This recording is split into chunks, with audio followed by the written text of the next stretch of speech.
In this lecture, we are going to talk about texture mapping. So specifically, we want to understand how images can be used to improve the rendering of geometry and bring in realism. So specifically, we will look at discrete techniques such as mapping and what is called texture mapping. In order to understand texture mapping, we need to talk about the notion of a mapping function. And then finally, we will discuss texture mapping specific to OpenGL. Reading is again from Angel. So let's begin with the question, why texture mapping, right? What is the limit of what we have studied so far? So what are the limits of geometric modeling? So current graphics cards are able to render a large number of triangles, and they are able to handle at least 1 billion triangles per second. However, even this performance capability is not sufficient when you have to render phenomena such as fire or more traditionally clouds, grass, and maybe even to render terrain or something as complicated as the skin. Let's take a simple example to illustrate this idea. Let's say we want to model an orange fruit, right? So this is the image that we would like to generate. A first cut model would use an orange colored sphere. This is of course too simple. It will generate an image that looks like this. It is orange but doesn't look realistic at all. Of course, you can incorporate more complex geometric details by modifying the number of triangles and so on. So A, this does not capture the geometry too well, and B, that we need too many triangles. Of course, you can increase the number of triangles to make the object look smooth, to incorporate shininess and specular artifacts, things like that. However, in order to capture the true dimples that you see on the surface of the orange, you need to do something different from just incorporating or including more geometry. So one trick that works, let's say when you want to model an orange, is to do what is called texture mapping.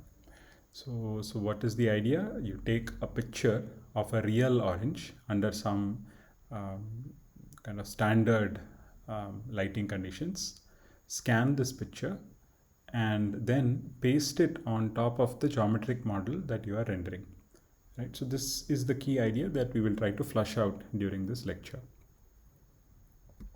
The surface that results out of this texture mapping, it may still be smooth, it may still look very smooth. In order to incorporate the bumps or the dimples that we saw for the orange, we need to do something else. This is called bump mapping. We may not have time to talk about this in detail, but this is just a placeholder for this term. So broadly, there are 3 types of mapping that we will kind of touch upon in this lecture, and these are also the 3 types of mapping that are used in practice. One is texture mapping. So this is where you use images to fill your polygons. Second is called reflection or environment mapping, where we use a picture of the environment or lighting conditions in the environment sometimes in order to create these texture maps, these images that we will use to paste on top of the polygons. Now, of course, in order to get a picture of the environment, you need to run some kind of a simulation of the environment, and you need to simulate also the surface that you want to render. So this environment mapping is typically applicable for highly specular surfaces, surfaces that look like a mirror. The third type of mapping is called bump mapping. So here we deal with the normals of the geometry, and we alter this. We somehow record this from real world scenes, and we alter this during the rendering process in order to generate the small bumps that give you a realistic image. So let's look at what these three different mappings will bring to the picture. So here is a rendering of the geometric model as it is with either Gouraud or Phong shading, simple color or shade associated with every vertex of your model. So here is an image where a texture is mapped on top of the object, and of course there is a color associated with the texture, which is this golden color. But you see that the texture has a lot many more details than the color, which simply cannot be obtained with your standard Gouraud or Phong shading. So here is an example of environment mapping where the object is highly specular and is able to reflect the environment on its geometry. With bump mapping, we are able to generate this rust or actually copper kind of surface on top of the object. So the question is this mapping simple, right? Is texture mapping simple? The idea is actually quite simple. It's just like wallpaper. The way you take wallpaper and paste it on top of your surface, or you use gift wrapping paper and wrap it onto any box, so that you get that particular texture or image on top of the object. So that idea is easy, but mathematically when you go into the details, that is where things get a little bit more involved. And one of the reasons is that one has to handle multiple coordinate systems in order to explain this mapping. So what are the coordinate systems? Your input object lies in parametric coordinates. For example, if you have a sphere or something like that, it could be defined in its own parametric coordinates. This is of course optional. The texture lies within its own texture coordinate system, and you want to bring both of these into the world coordinate system, which contains the scene. And after projection, the world coordinates get converted to the window coordinates. So the mapping has to traverse through all these coordinate systems. So the problem really is to determine these maps between the coordinate systems. So let's consider, for example, the mapping from texture coordinates to a point on the surface. This is what we mean by taking the wallpaper and pasting it on top of the surface. So what does this mean? You need to find the three functions x, y, and z as in terms of s and t. So you want to do this for every point on the surface. But if we sit down and think a little bit about this, in graphics, we don't have the wallpaper and want to paste it on top of the object. Rather, we are displaying the object, or we are rendering the object one triangle at a time.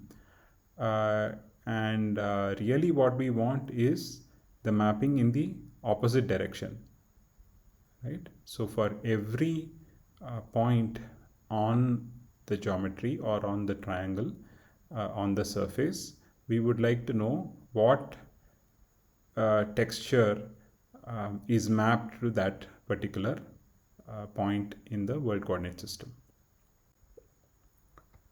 So what we really want is a backward mapping. So given a point on the object, this is what I said earlier, given a point on the object, what point in the texture does it correspond to? So the map that we want is S and T in terms of X, Y, and Z. These functions are even more difficult to compute, especially for generic objects, right? So the key here is to compute such a function, but focus on simpler objects initially. So let's take a simple object. Let's say that my object is a rectangle, and let's say that and I want to compute the mapping to a texture which also comes from a rectangle.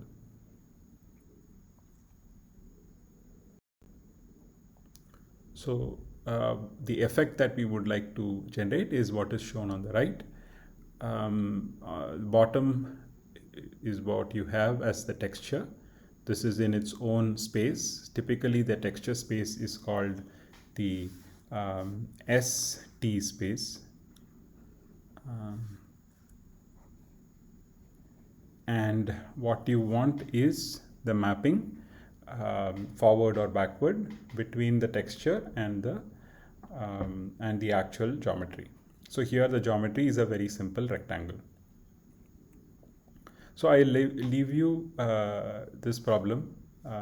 Maybe you can pause things now and try to solve this problem.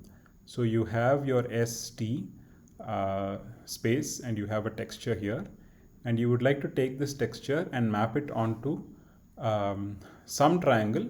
Note that the triangle is you want to map it to a rectangle, and the rectangle is viewed here in perspective. So let's not jump to the perspective already. Let's initially just think about the rectangle as it lies in 3D space, right? Well, I'm drawing a square, but I think we want in general a rectangle. So you want to map the texture to the rectangle, or rather you want the backward mapping. For every point on the rectangle, you actually need the corresponding point from the texture space. So try to come up with this mapping, not too difficult. And once you have the mapping, you can of course concatenate the perspective projection, right?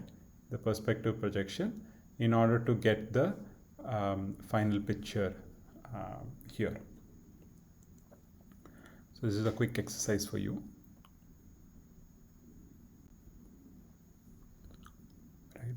Right. So now if you have done that, then it's kind of easy to move to generic objects. So the idea for a generic object is to split the problem into two steps. In the first step, you map the texture to a simple but intermediate surface, right? So for example, here you map your texture to a cylinder. The same way you map the texture to a rectangle in the previous example, you can try and map your texture to a cylinder. And this mapping is your standard parametric cylinder mapping, right? Where your z coordinate, the vertical coordinate, is just t, the t times the h is the height of the cylinder, and your x and y are given by the s parameter, if you know the radius of the cylinder, which is r. Right? So this cylindrical mapping is kind of standard and easy to write down.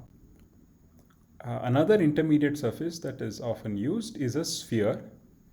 So again, we could write down the mapping for intermediate surface, which is the sphere. Now, of course, in both these cases, there is one aspect that I did not talk about, which is the notion of distortion. Now, of course, when you are doing these mappings, these are not linear maps anymore, right? So you are distorting the texture as you wrap it. So in more physical terms, if you take the GIF paper and you wrap it, if you are pasting it on top of another plane, then there is no distortion. However, if you are wrapping it on top of a cylinder, maybe again there is no distortion. But if you are wrapping it onto a sphere, then you are distorting the paper at different places. The question is, how much distortion do you incorporate and where, right? So this is important. One needs to be aware of this.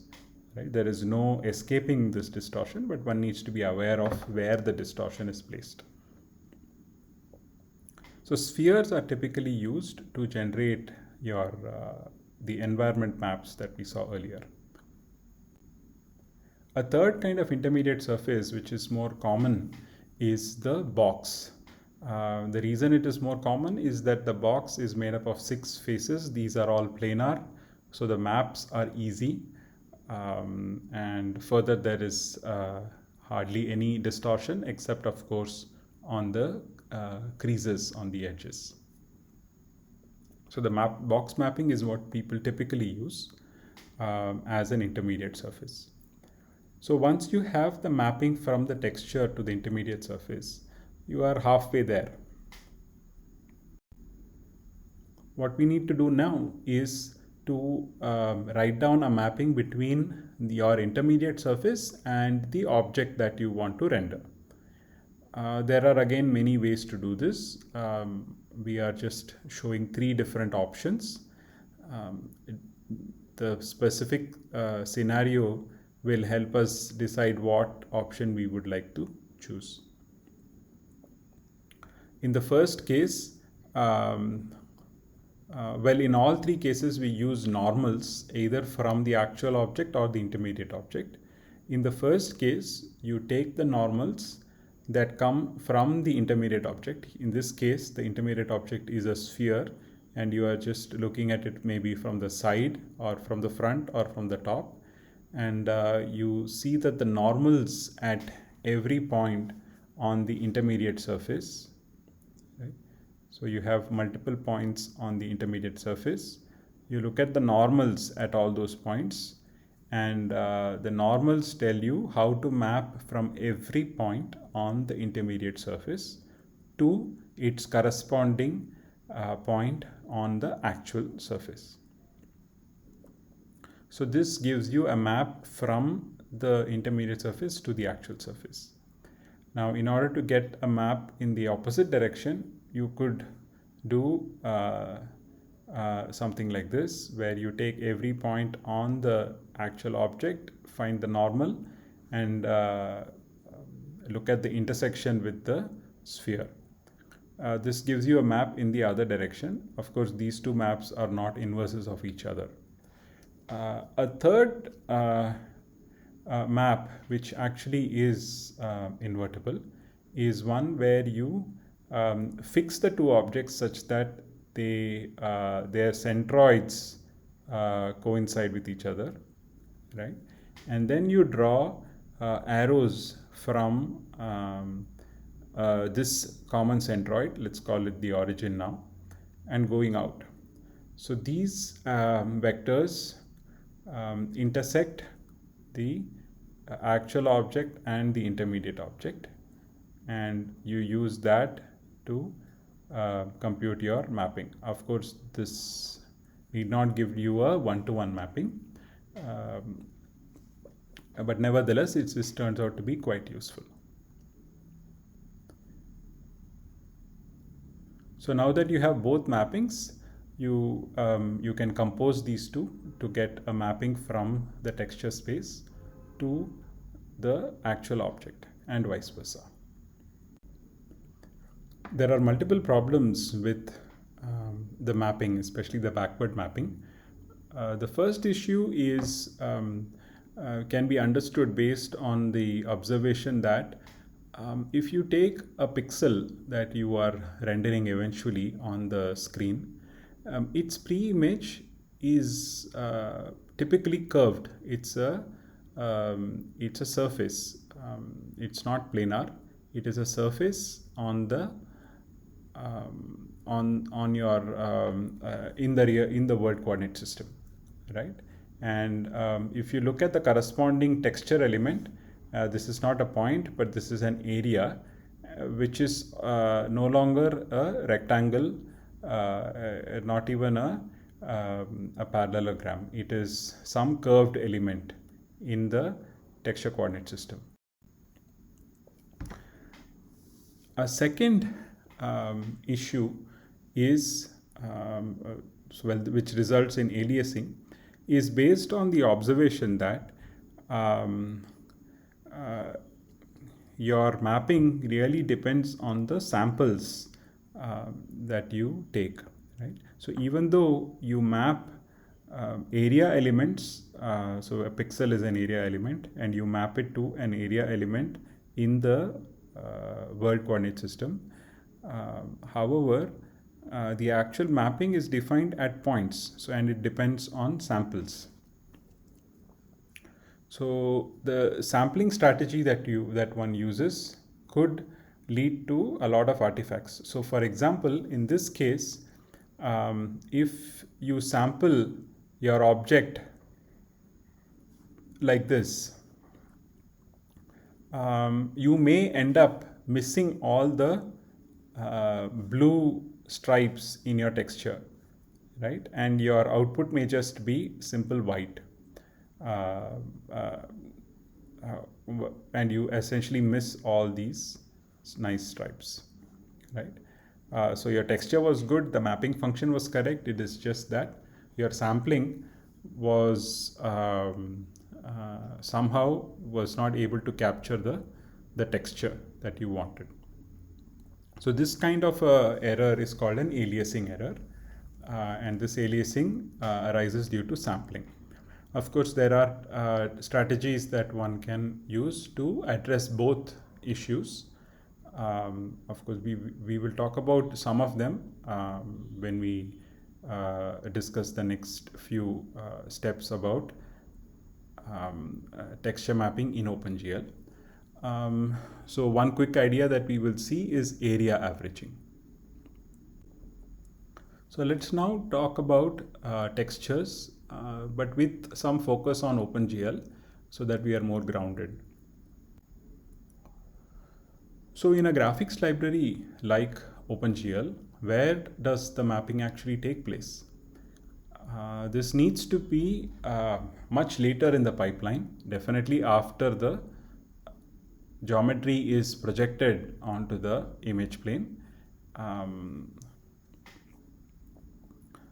So one of the reasons you want to apply the texture map much later is that it applies to only the triangles that actually make it to the scene, right? So you want it definitely post the clipping stage. And this is exactly where it happens. The texture mapping is combined with your rasterization. And the two functions go hand in hand and often computed together. So how do we apply a texture, right? So there are 3 steps, and we'll talk about the 3 steps in some detail. The first step is where you specify your texture. A texture is nothing but a simple image. So in order to specify your texture, you need to read it or to generate the image. You could read an existing image, or you could generate the image via some simulation. The image needs to be assigned to something called a texture. So this is a well-recognized data structure or an object in a graphics library like OpenGL. And then we need to do something called binding the texture Binding the texture is similar to binding your array object and so on. So you declare that this is the texture that you're going to use for all the geometry that you're going to see in the near future. So that's the idea of binding the texture. So it is essentially saying that this is the current texture that I'm going to apply to all the geometry that I'm going to see. And if I want to apply a different texture, then I switch the texture and bind that new texture. The second step is to assign texture coordinates. So this is where the mapping function that we talked about comes into play. Right? So we need to write down this st function. Third, we need to specify multiple parameters that will help determine how the textures are actually mapped. So we will talk about them. So parameters such as wrapping and filtering and so on. Let's talk about the first step, specifying the texture. This is the simplest of the three steps. A very easy way to specify a texture is just as a 2D array, and if it's a color texture, then it's really a 3D array, where the third dimension just stores the R, G, and B values. So this array is a collection of texture elements, also called texels. So that's the new technical term. The texels in a texture image could very well be a scanned image, like I mentioned, or it could be generated procedurally in your code. OpenGL supports different textures of different dimensions. What we see above here is a simple 2D texture, the most common and natural one because it is corresponding to an image. But the idea actually applies to 1D also. So you can consider having a 1D texture. So in practice, a 1D texture is used to generate stipple patterns such as dash dot lines or dotted lines, dashed lines, etc. So this is where your texture is a 1D array and you apply it on 1D geometry, maybe 2D geometry also, right? So similarly, OpenGL also supports 3D and 4D textures as well, which are used for certain functions like volume rendering that we will see when we talk about visualization. So second step is to map the texture. So essentially specify your mapping function. Given that we are dealing only with triangles, this becomes simple because essentially what we need to do is to specify the texture coordinate at every vertex of our triangle. So what do we do? So let's say you want to assign a particular texture to this triangle A, capital B, capital C. What we need to do is to identify the corresponding texture coordinates for ABC. And so let's say we have identified that as small a, small b, and small c. We just specify those texture coordinates. So at capital A, you have the texture coordinate which is 0.2, 0.8, and so on. And as you note, the texture coordinates are interpolated together with the actual coordinates of ABC during the rasterization stage. And with a simple lookup for the corresponding texture coordinate, you get the texture for that particular point, right? So the key here is to specify the texture coordinate at every vertex, right? And a thing to note is that the texture coordinates are also interpolated automatically for you. So by the way, a side note here, if you specify the normal at every vertex, that is also interpolated for you during the rasterization stage.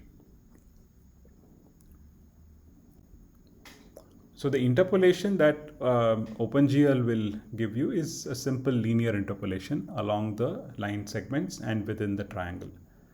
Now, since OpenGL does the interpolation of your texture coordinates, you need to be very careful in specifying the texture coordinates.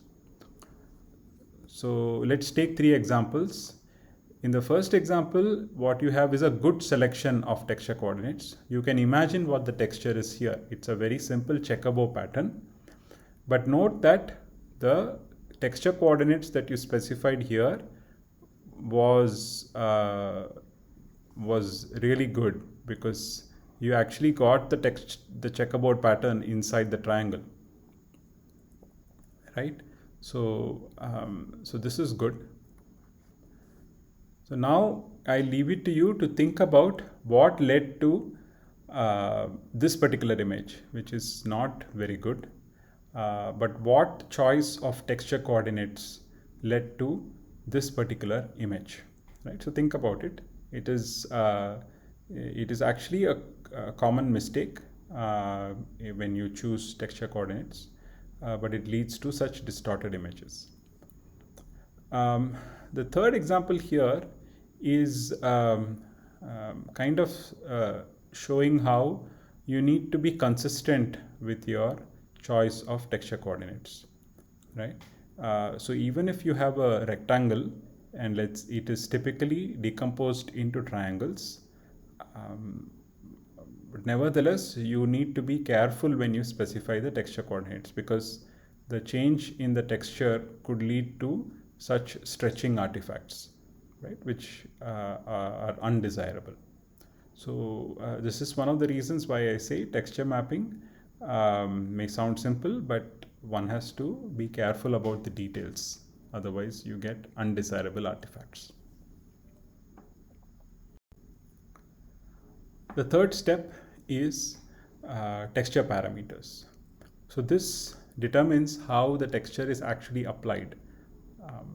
So we will talk about just a couple of parameters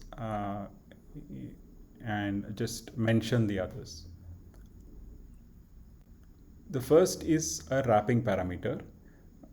So naturally you don't have enough texture to cover the entire geometry. So often you have a small texture, for example, something like the checkerboard pattern here, right? And what you do in order to wrap it over the entire object is you decide what to do when you are past the bounds, right? So what do you do if your S and T is greater than 1? The natural choices are what you specify in your wrapping parameters. So here are the functions for OpenGL. The syntax is not too important, so I won't talk about them. They also change, so I'll leave it to you to look it up. The idea is what is more important. So the idea is this.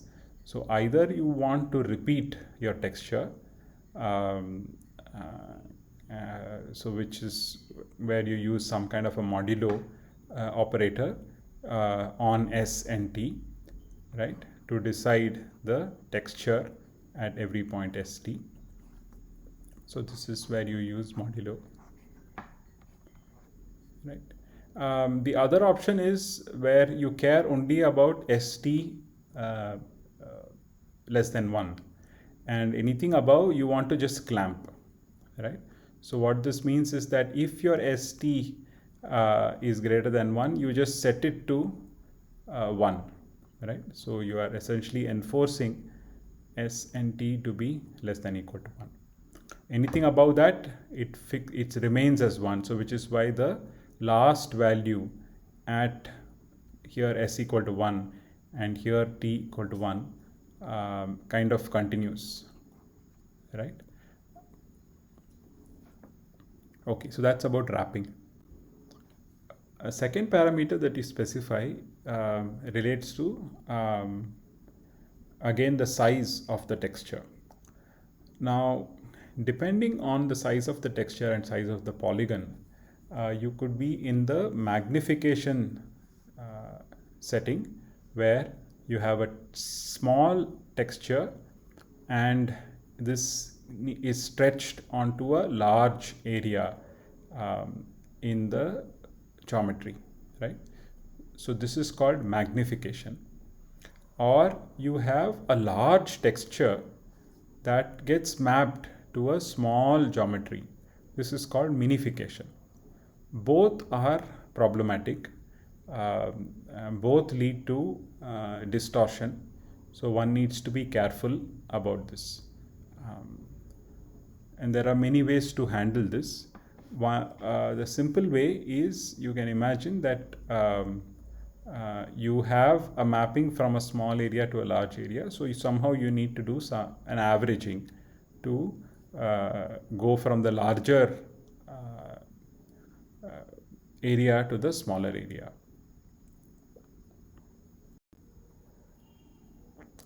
How you do the averaging is using something called a filter operation. So a filter mode again is something that you just specify in OpenGL. Again, I leave the syntax for you to look up later. The idea is this. So you can use point sampling. So let's say whether you're doing magnification or minification, right? You decide what is the value, the texture coordinate at a particular point by looking up the mapping and looking at just the nearest point in the texture space. So this is your point sampling. Alternately, what you can do is you can look at all the neighbors of that mapped point and take an average of those points. So this is called linear filtering, right? So essentially when you have, so this is something you do when you reduce the size of an image also, right? So let's say you are mapping a 2x2 image to a single pixel. One way to map is for this pixel, I find which one of these 4 in the original image is the nearest neighbor, and I map the pixel to that single pixel. So this is point sampling. The alternate is to take all 4 and average them to decide the value of this pixel. This is called linear filtering using a 2x2 filter. Of course, you can use larger filters. So this averaging can also be specified using something called a filter mode. Of course, the filter mode applies whether you are in the magnification stage or situation or the minification situation. This is just a technical note that for filtering you need some additional border and you can specify that also. So textures are often specified at some resolution. So for example, you could have a texture which is a 512 by 512 image, but you may apply it on a very small triangle. Applying the texture directly on a small triangle will lead to a lot of artifacts because of your mapping function. To avoid this, what we do is something called Mipmapping.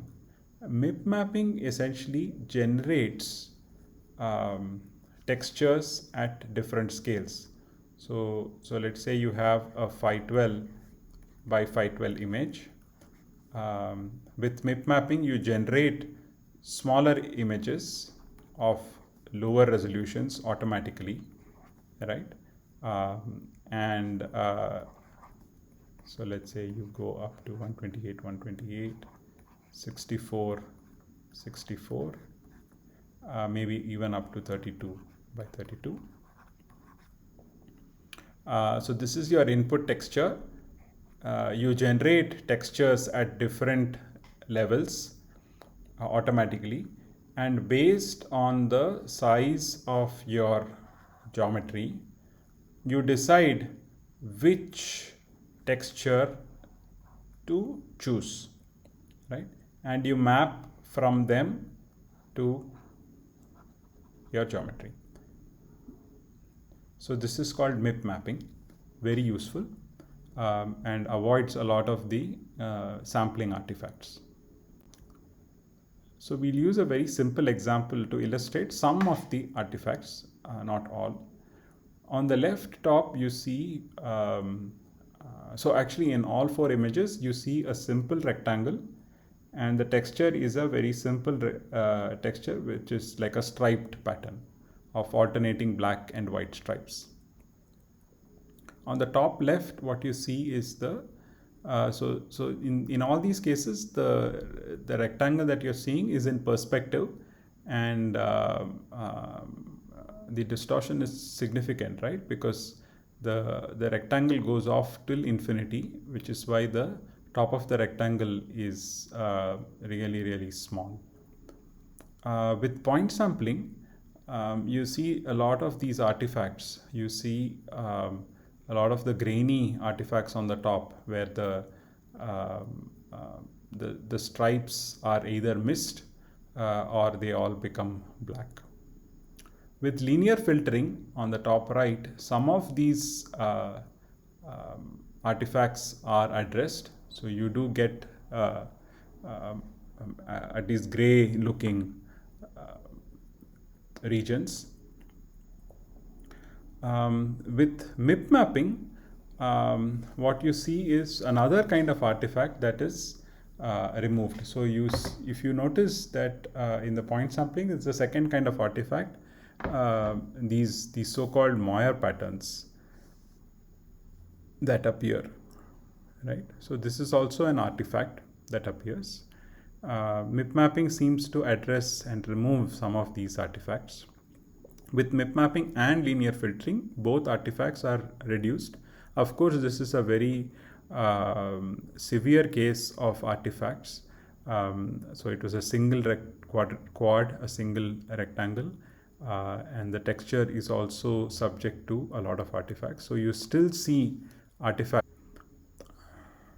So to summarize, in order to apply your textures, you first start by specifying the textures. And in modern OpenGL, you specify them in so-called texture objects.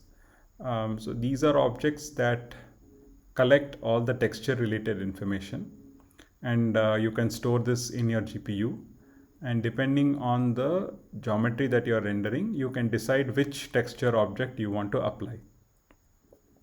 You specify the texture filter and the wrap modes, the different parameters. There is another parameter that I didn't talk about called the perspective correction hint. This takes care of the Z values and inaccuracies in the Z value computation. Then you bind and say that this is the current texture that I want to use. In the vertex shader, you specify your texture coordinate for the vertex. What the vertex shader will do is send it forward, and these texture coordinates get interpolated. And for each fragment in the fragment shader, you use this interpolated texture coordinate. You look up the texture at that particular location, and modulate the color or change the color based on the value of the texture. So the fragment shader also plays some role when you apply your textures naturally, because the textures get applied at the rasterization stage. So what we didn't talk about are the special textures, environment mapping and bump mapping. You can imagine how environment mapping can be applied you need to make a first pass where you generate a texture that captures your scene, and then in a second pass you apply that texture onto the object. Bump mapping is where you take the normals at every triangle and you try to perturb them to generate the effect that you see here on the top, especially the green region. So I will not have time to talk about this, but you can look up bump mapping and incorporate it if you want. Just play with it. It is not too difficult. Bump mapping is actually not too difficult to implement once you have the normals at every triangle. So I want to end, this is the last slide, with some pictures from a project that was taken up by one of the course students who also did a project in this area, Tarun. So this was on tissue rendering. So the idea here was to render wet tissue using texture maps. So here is what you see here is the rendering of the tissue with a very simple texture that you see on the top. So this is a tissue. This texture was essentially a picture taken from. So this is a tissue that corresponds to the esophagus, the food pipe.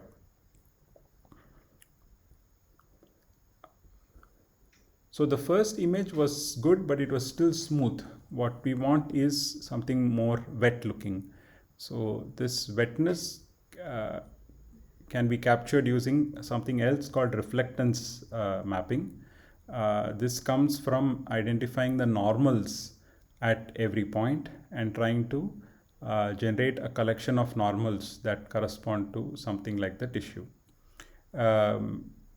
Including both, so you get an image that looks like this. So this is with the texture mapping and the reflectance mapping. Now the two can be modulated in different ways. So here is another picture that shows you a wet tissue. The wetness of the tissue will change depending on the lighting condition and the viewer location. Right. So with that, I end this discussion on texture mapping. So this, in contrast to the earlier lectures, this lecture was talking about a discrete method where we used an image in order to render our scene.